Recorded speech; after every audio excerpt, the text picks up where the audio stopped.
Who is afraid of the grammatical category known as the voice? Young students very often come across questions like change the voice of the following sentences. In our daily conversation, we frequently use either active voice or passive voice. Hello viewers, this is Language Mantra channel, Basic English, session 38.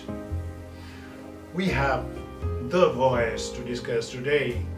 So, first thing is, what is the voice? In fact, voice has something to do with the verb in the sentence. In our session 18 and 19, we have thoroughly discussed transitive verb, intransitive verb, then direct object and indirect object, etc. So all these things are very much useful now when you convert a voice, means when you deal with this subject that is called the voice. A verb must be a transitive verb here. Whenever this question comes of the voice, the verb must be a transitive verb, means the verb must have an object or more than an object, no problem. Whatever. So what is the definition? The voice is something that, establishes a kind of relationship between the action of the verb and other participants in a sentence. I repeat, voice establishes a kind of relationship between the action of the verb and the participants in the sentence. Who are the participants? Let's take a sentence first. Just a cat kills a rat. This is a simple sentence, very small sentence. For the concept, we don't want to take a complicated sentence. This one is very fine. So a cat kills a rat. Now this verb kills, here we have kill verb. This kill actually relates its action to other participants. One is subject and the other is object. Subject is the doer and object is the recipient. So, you see, the cat takes a decision making. Subject is always the decision maker, doer, and kill is the operating word, that is the verb. And through this verb, the action goes on to the object. So, cat decides, then he jumps on the rat and tears its body. That is what happens when a cat kills a rat. So there are two participants, one is a cat and the other is a rat. So this is the definition. The verb kill, it establishes a kind of relationship between a cat and a rat. Sometimes this verb actually gives the focus on the rat, and sometimes it gives the focus on the cat. Normally it gives the focus on the cat. That means in a normal sentence, what we call active voice. It is seen from the point of view of the subject. Now the verb is looking from this aspect, the cat's point of view. The cat is jumping on the rat. But when I speak of the passive voice, the kill verb actually tries to see from the opposite position, from the position of a rat. Now, so there are 2 points of view. One is the point of view of the cat and the other is the point of view of the rat. When verb acts from the point of view of the cat, it is active voice. And when it acts from the point of view of the rat, it is passive voice. This is so simple. So once again the definition, the verb of a sentence, it establishes a kind of relationship between subject and object. Sometimes it is tilting towards the subject. Sometimes the verb is tilting towards the object. Its position is shifting. Normally we use active voice, that is a cat kills a rat. So this is the definition part. Ordinarily we use this normal position, a cat kills a rat.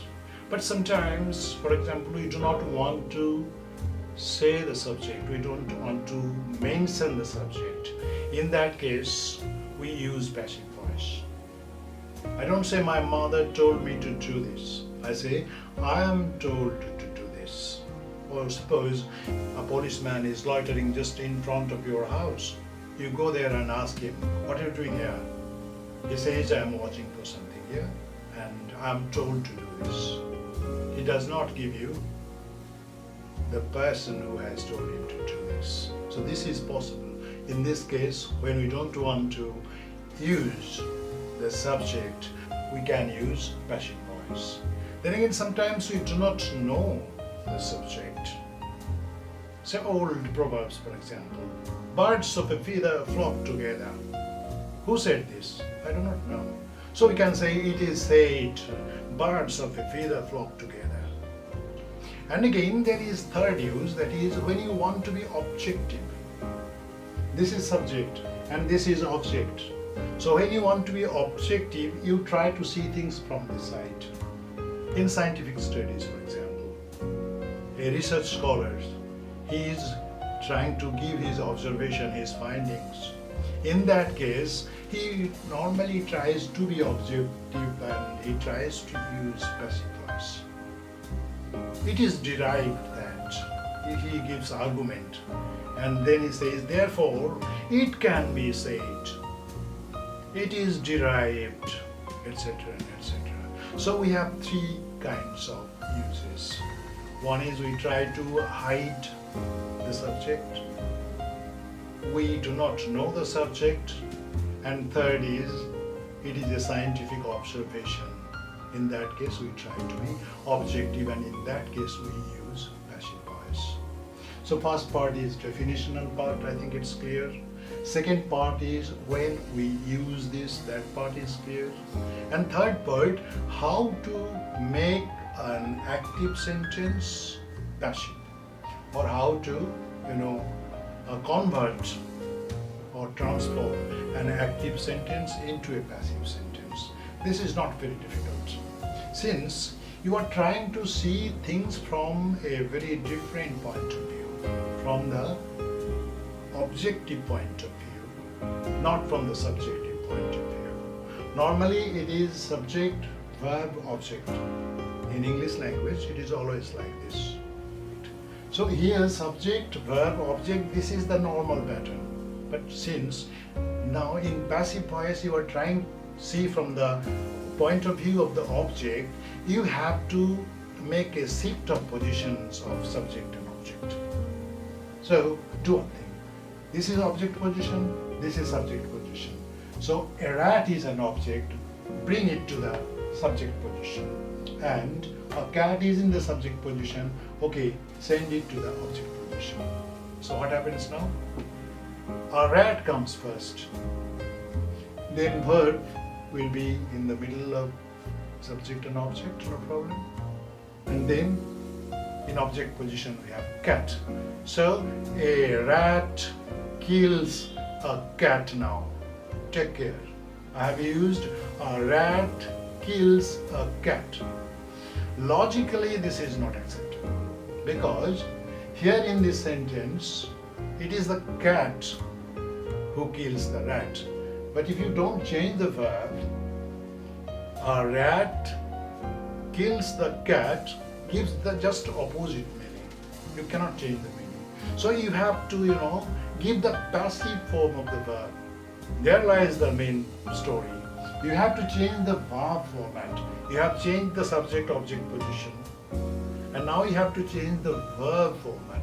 Now, here it is an action of the subject. Here we find an action of the subject on the object. But here in this sentence in passive voice, we do not find the action. It is a statement now. It is the status of the rat. This is the difference between these two things.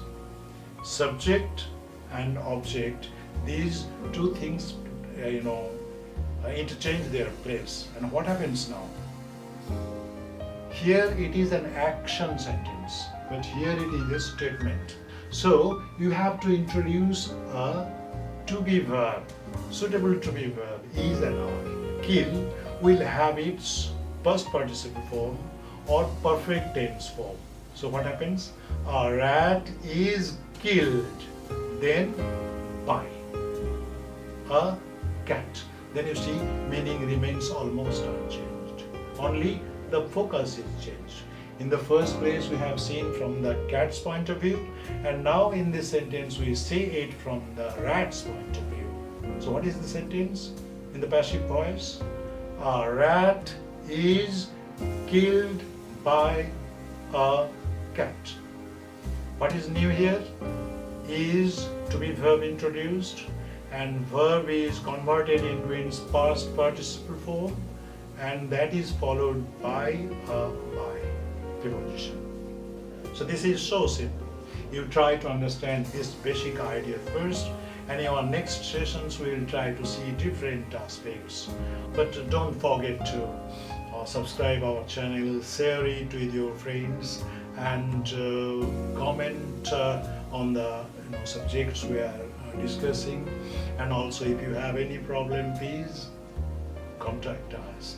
And finally, push the bell button so that any new entry is immediately notified to you. This is all that we have. Have a very nice time. Thank you very much.